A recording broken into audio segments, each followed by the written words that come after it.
year where artificial intelligence really dominated the technology headlines. Our next guest says the market is now in the early stages of rotation back into software stocks.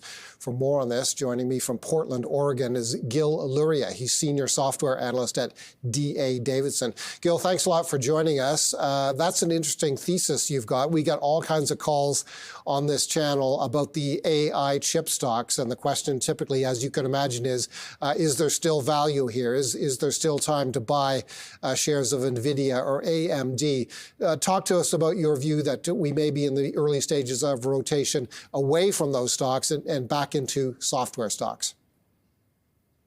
Yeah, it seems like the big buyers of chips, Microsoft, Google, Amazon, Meta, are probably going to peak in terms of their buying next year, and the rate of purchasing was probably going to decline from there.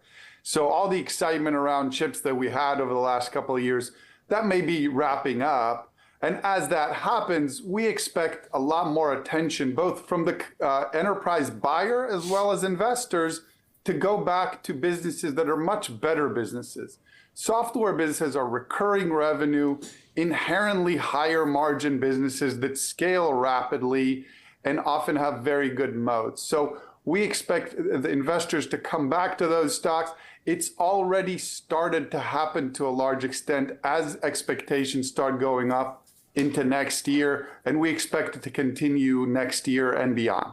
Okay, let's jump into your hot picks. As we told viewers earlier in our show, you like Adobe at this point.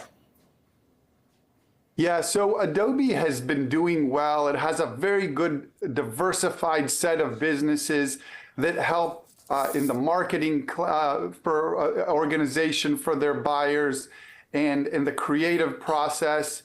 And they've been maligned as a company that is at risk from generative AI because there's this very broad expectation that AI tools are going to replace the creative process as we know it today. We think that's a misunderstanding of how marketing organizations work. Adobe's very deeply integrated into those organizations, and they have their own generative AI tools that they can incorporate into that workflow in a way that their customers want to use it. So Adobe will continue to grow with these customers, including with AI tools, which is a rarity in large cap software, that they'll be able to sustain a likely double-digit growth even into next year compared to many other large cap software companies that may start coming down into single-digit growth. You also like a stock and a company called JFrog. That stock has rallied significantly since August or so, but it's still down about 10% so far this year. What does JFrog do, and why do you like it? So they help manage binary code. So you use your GitHub Copilot to generate some code, but then in order for the machine to run it, you need to make it into binary. Once you do, once you compile that code, JFrog helps manage it. And the takeaway here is they're doing really well. They control that niche. They're expanding into security. But what's most important is the more code that's written, the more they have to manage, the more customers have to pay them. And again, with more generative AI code being written, the more they're going to benefit, their business is going to grow. And especially now that they have a much tighter integration with Microsoft GitHub, which is the market leader for code generation.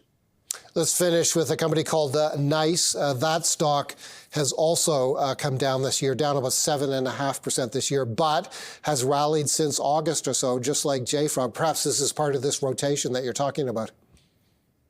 Yes, and in this case, the stock is so inexpensive, trading maybe in the mid-teens on cash flow, that the opportunity here is still great. Again, this is one of those where people are really concerned that customer service is all going to be magically done by AI, where the reality is that the largest customers that operate big, complex customer service operations will always need a provider like Nice to help them build that out and to help them integrate these new AI capabilities. They're, again, ahead of the curve in terms of being able to do that. have AI capabilities, better customer interactions, but within the context of an overall enterprise application that's tied to a lot of other things. So we think that they're just in the beginning of getting this relief from these concerns. And by the way, all three of these companies by Davidson count are best of breed bison, which is how we categorize companies that have superior businesses, superior financial results, and a strong management team. Gil, thank you very much for this. As always, Gil Luria is Senior Software Analyst